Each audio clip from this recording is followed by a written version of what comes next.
Sejarah hitam kaum Wahabi. Sejarah NU adalah sejarah perlawanan terhadap kaum Wahabi. Jam'iyah Nahdlatul Ulama didirikan atas dasar perlawanan terhadap dua kutub ekstrim pemahaman agama dalam Islam, yaitu kubu ekstrim kanan yang diwakili kaum Wahabi di Saudi Arabia dan ekstrim kiri yang sekuler diwakili oleh Kemal Atatürk di Turki saat itu. Tidak mengherankan jika kelahiran Nahdlatul Ulama di tahun 1926 Masehi sejatinya merupakan simbol perlawanan terhadap dua kutub ekstrim tersebut. Kali ini kita akan bahas kutub ekstrim yang pertama, yaitu Wahabi. Sejarah kelamnya di masa lampau, belum pada doktrin-doktrin, tokoh-tokohnya, atau juga yang lainnya. Saya berharap bahwa fakta sejarah ini akan dapat kita gunakan untuk memprediksi kehidupan sosial keagamaan kita di masa-masa yang akan datang. Karena bagaimanapun juga, apa yang dilakukan oleh kaum Wahabi saat itu merupakan goresan noda hitam. Goresan noda hitam inilah yang kini mengubah wajah Islam yang sejatinya pro-damai menjadi sangat keras dan mengubah Islam yang semula ramah menjadi penuh amarah. Kaum Wahabi adalah sebuah sekte Islam yang kaku dan keras serta menjadi pengikut Muhammad ibnu Abdul Wahab. Ayahnya, Abdul Wahab, adalah seorang hakim Uyainah, pengikut Ahmad ibnu Hanbal. Ibnu Abdul Wahab sendiri lahir pada tahun 1703 Masehi di Uyainah, masuk daerah Najd yang menjadi belahan timur kerajaan Saudi Arabia sekarang. Dalam perjalanan sejarahnya, Abdul Wahab sang ayah harus diberhentikan dari jabatan hakim dan dikeluarkan dari Uyainah pada tahun 1726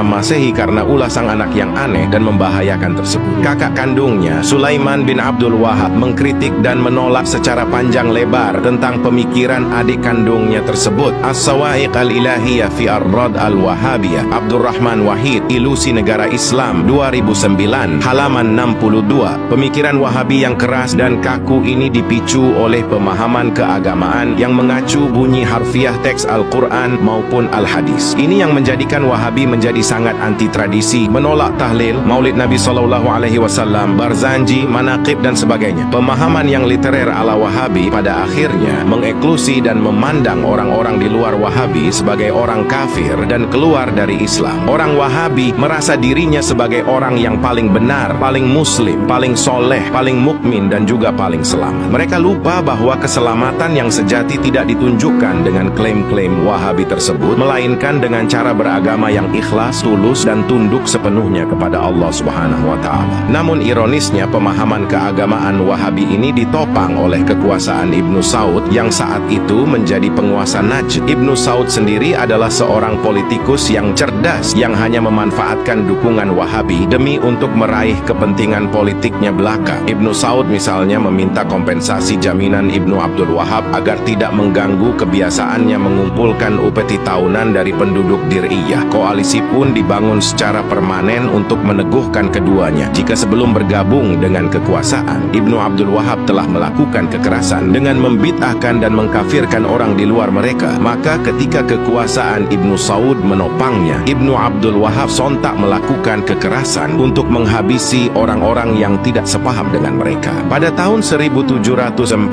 Masehi, koalisi Ibnu Abdul Wahab dan Ibnu Saud memproklamirkan jihad melawan siapapun yang berbeda pemahaman tauhid dengan mereka. Mereka tak segan-segan menyerang yang tidak sepaham dengannya dengan tuduhan syirik, murtad dan kafir. Setiap muslim yang tidak sepaham dengan mereka dianggap murtad. Oleh karenanya, boleh dan bahkan wajib diperangi. Sementara, predikat muslim menurut Wahabi hanya merujuk secara eksklusif pada pengikut Wahabi sebagaimana dijelaskan dalam kitab Unwan Al-Majd fi Tarikh An-Najd. Pada tahun 1802 Masehi, Wahabi menyerang Karbala dan membunuh mayoritas penduduknya yang mereka temui baik di pasar maupun di rumah, termasuk anak-anak dan wanita. Tak lama kemudian, pada tahun 1805 Masehi, Wahabi merebut kota Madinah. 1 tahun berikutnya, Wahabi pun menguasai kota Mekah. Di dua kota ini, Wahabi mendudukinya selama 6 tahun setengah. Para ulama dipaksa sumpah setia dalam todongan senjata. Pembantaian demi pembantaian pun dimulai. Wahabi pun melakukan penghancuran besar-besaran terhadap bangunan bersejarah dan kuburan, pembakaran buku-buku selain Al-Quran dan Al-Hadis, pembacaan puisi Barzanji, pembacaan beberapa mau'izah hasanah sebelum khutbah Jumat, larangan memiliki rokok dan menghisapnya, bahkan sempat mengharamkan kopi. Tercatat dalam sejarah, Wahabi selalu menggunakan jalan kekerasan baik secara doktrinal, kultural maupun sosial. Misalnya, dalam penaklukan Jazirah Arab hingga tahun 1920-an, lebih dari 400.000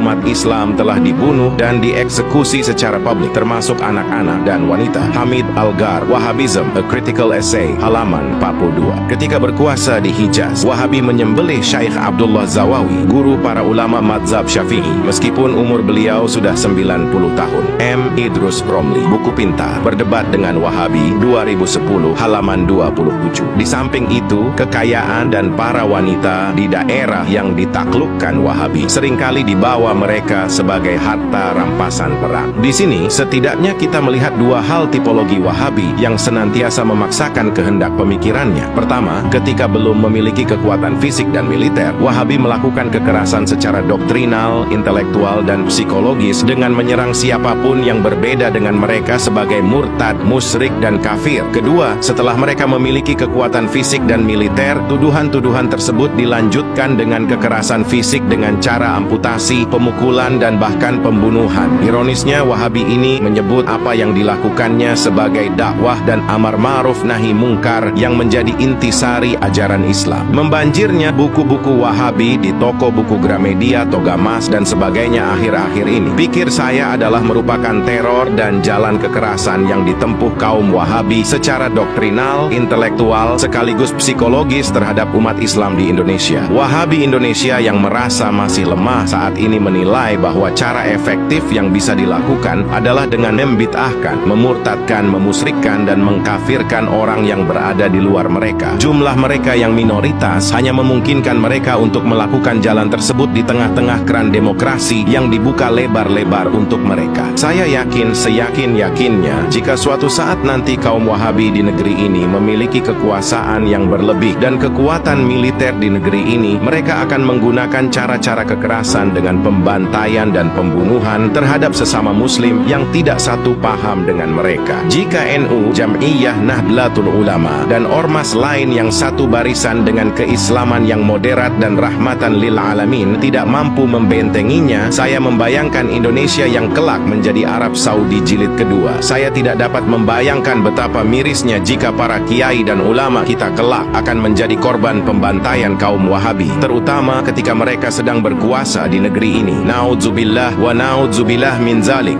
Wallahu alam.